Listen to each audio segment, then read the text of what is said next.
Today on Drawbli, we're looking at the art of Cesar Vergara. I am so glad you picked this artist, Abby, because one, I love their artwork, and two, they posted this very recently, and I loved this piece so much. It is so incredible, and I'm sure it speaks to you as somebody who attends a figure drawing session once a week. I am very jealous of this weekly activity. And that's why they made this, as like, paying homage to that practice and that study. And we also have the sketch in here as well, which I have seen people do this before, where they'll, sketch the people that are sketching the figure, but to do this at such a high level in such a unique, cool style, the composition, like everything here is just so good. I just love this piece so much. Because we have character design going on for everybody drawing her. I mean, just imagine looking at somebody and instantly breaking them down into, I'm sure it wasn't instant, but breaking them down quickly into simple shapes and a different idea and form, like these three characters whose faces we can see across the way. Not to mention just the gorgeous model with the interesting tattoos. This is just gorgeous. And a recent post by them, this artist has worked with, the highest IP in the land. Disney, Disney, DreamWorks, Hasbro, Wizards of the Coast. So much here. I think these celebrity caricatures? I never say that word right. Caricatures. You're so fun. Yeah, so we have Billie Eilish. And I included a little Timothy Chalamet up close. Yeah, it's so funny. I am not normally a fan of caricature style.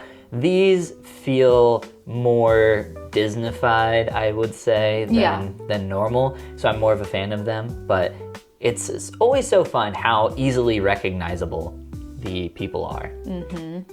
I make some assumptions that he's worked on IP like Wolverine and stuff like that, but I thought this was really, really, really pretty. This very emotional moment. Look at the emotion on their faces. That's so beautiful. Yeah, I love these characters. The style, the design of it all. They're so perfectly simplified. All these perfectly simplified shapes, but we still have a kind of perfectly simplified shapes, but we still have a very complex lighting situation going on, and her hair being blown around in the explosion. I was gonna say, this is Jean Grey, Wolverine and the Phoenix. And I think this is right before she dies. Oh yeah, he does have his claws. Yeah. He doesn't have his claws under here. Yeah. Oh, she says, do it now, please. Yeah, if you don't know the lore. I don't know the lore. Yeah. Don't tell me. Yeah, you should watch some of the X-Men movies. I should. Oh my gosh. I wasn't ready. Spoilers. I'm spoiling it for myself. She does die. But it's good that she dies. Or is it? Yeah, this is the original sketch. Just to see the original thumbnailing of just and I'll have them here and I'll be kind of exploding out from them a little bit. Love that. Okay, so we have Amidala and Darth Vader. Anakin here. Anakin. He's like Anna-Vader here, he's in his in-between cool phase.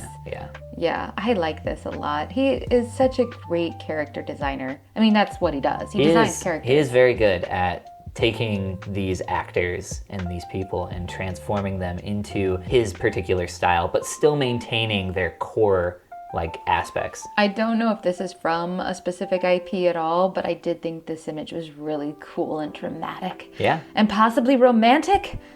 And it's a very possessive caress, of the robot man. But it's Iron Giant 2 coming to theaters near you. Ooh, I watched that Iron Giant. The harder we try to run away from prophecies, the faster they chase us. Ooh. I love the way he's designed her head flowing into her hair with the decorations coming off of that. Yeah, so there's a principle here at play called contrast or simple versus complex. And traditionally with this idea, you would often pull the complexity toward the front of a character's face to bring attention there. But what's actually happening here is he has very much simplified this front form of the face flowing into the hair and made more complex shapes on the back, which is really interesting. It doesn't normally matter which side, I should say, is simple or complex, but the fact that you do have that contrast happening typically makes something more visually interesting. And I'm not necessarily too gifted on picking up on this yet, but I feel like here in her head, we have like a small, medium, large situation going on with like the bulk of her hair is like a large. Yeah, 100%. Her head itself is a medium, The and then the little flowers. bun is like a small. And yeah, the flowers are like a small. I think that was really cool. Yeah. So is this from Mulan? Doesn't it code very Mulan-esque? It's I don't probably know. just their art style I don't that know. feels more Mulan. But yeah, I'm not familiar with what this is from. Yeah, me neither. But the horse feels so Disney that, and I love a horse with its own emotions. Yeah, love it. Love a Disney horse. Madame Fraudini. I love that name. Her face is so good. Yes, and his face of like, oh, my heart's gonna be broken. There's so much story being told without words here. The monkeys, her little henchmen stealing his wallet. Woo-hoo-hoo. Yeah, this is so good. Like also notice it feels like we're peeking from behind this curtain as well. Oh yeah, So, yeah, the just curtain looking pulled in. back. And I like the hanging moons and stars, kind of like honing in on her a little bit. This is so good. This is genuinely so good. I love this. There's nothing like a combination of storytelling and art. Yeah. This is really fun because this is based on this painting, Oh my God. which is a very famous painting. That's so cool. Wow. Flight of the Witches or The something. Flight of the Witches? How old is this?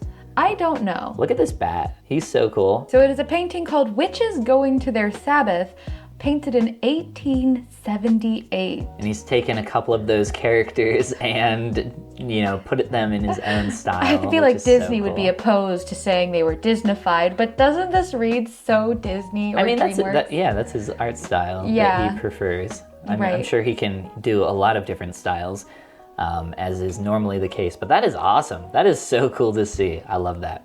I love it anytime one of these artists that we're looking at takes a classic artwork and does a newer rendition of it. Yes, an extreme example of draw this in your style. Yes. Hashtag DTYS. Yes. DTYIS? It doesn't matter. All right, I love this so much. I also love this. There's just nothing not to love about this. It's simple, but look how we can see through the slight gauze of her robe. Yeah, you can. What a great detail That that is is. cool. We get the sense she's wearing like a silk or chiffon sort of robe.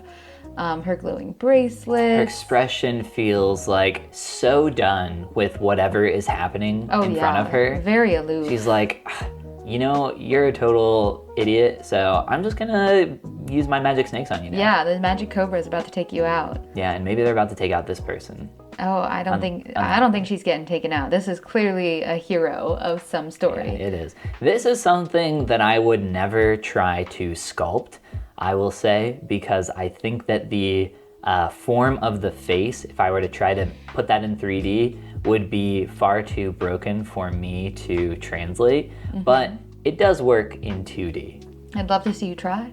I don't think I could, I will say. I think that if you take the head and split it down the middle, the eyes are angled so far this direction that it's almost like the eyes are like at a 45 or 50 degree He does angle. sharply angle his eyes a lot. I've noticed that in a lot of his images. Yeah. A lot of things don't translate to 3D, even if they look like they do. There's always cheating going on in some form or fashion, and that's something I could talk about endlessly, but we should appreciate this more. I love how even his censoring bars have their own little shape language, like a little slightly tapered rectangle. Yeah, they do. That's cool. so fun. And the gauzy curtain Yeah. behind her, glowing with its own light cast into the curtain. This is such a cool image. Yeah, I love that. Yeah. He definitely does a fantastic job of maintaining realism in things like lighting while translating it to this art style. Yeah, which is just, there's something that is, the simplified art style is like reaching for something that's just out of reach. It feels so close. It feels like it should be so doable as any artist. Like, oh, you don't have to worry about all this like subtlety, but to actually get it right and have it look so good is so hard. Yeah, a lot of people don't really realize that stylization is more difficult than realism. This is from his original Mermaid series he did in 2018. That's amazing. I know. It's just absolutely beautiful. The fact that she's like reaching out, asking for help or saying like, no, let me come with you. And then boom. I know. Harpoon. It's just heart-rendering, literally, but also figuratively. Well, he didn't render the heart, but he did render the harpoon through the mermaid. He rendered my heart broken. That's how that word is also used. It's rendered, but yes. Ah! Ooh, this is very different. This is based on another famous artwork. Ah. I never took art history, so I can't just rattle off the names of different artworks, but we all recognize this, of course. Well, unfortunately, or fortunately, however you look at it, there are a lot of artworks out there, so I don't expect anyone to know what every single artwork is off the top of their head or who created it. That's totally fair. So within the physical art world, there's a very famous painting that I can't remember the name of, so I can't tell you what it is, but it's this golden painting of this pose exactly, but it's I feel like I can picture it. Yeah, and it's a blend of the realism of the couple with a very like stylized Graphic. is such a loose word. I'd say graphic. And it was up for debate, but a graphic feel of the clothing. You just said it too. I know, I just said it to be nice. Back to Mermaid. Back to Mermaid. A lot of angry Are you mermaids. gonna do Mermaid this year? No. No. I'll probably just forget. I feel like May is pretty busy. I'm starting a busy. That's true.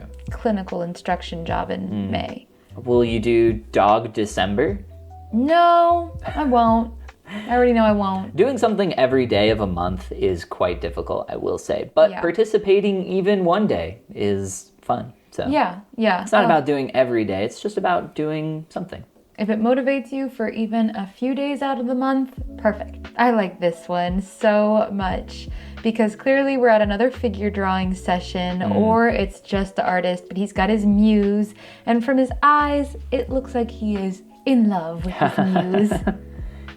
Is that his mouth or a mustache? It's the mustache. It's a mustache. Okay. And maybe it's even meant to be a self-portrait. Who knows? Ooh, yeah, I don't know. But it is so sweet. Yeah. I love that we're looking through this lattice here and we can just see a hint of this beautiful pose in a model.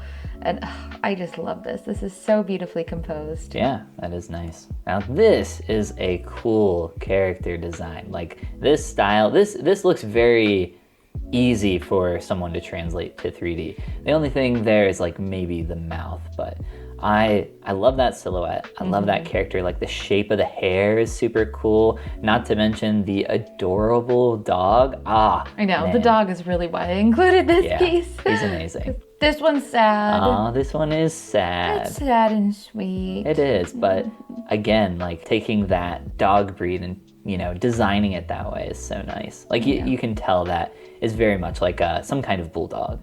Yeah, like a mastiff or something. This is cool. I like the moodiness, like the glowing orange behind her.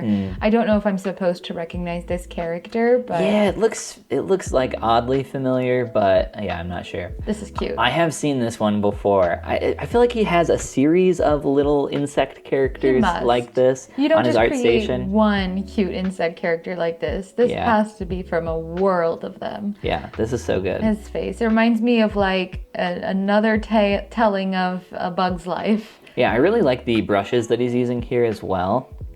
Such nice texture that you get here. It's a little glitchier than what we've seen from him before. And another fierce mermaid. Look at her scales down here. I like the way he's done that. We can kind of see that they glisten a little bit gold. Yeah, and then he's using a canvas texture in a couple areas as well.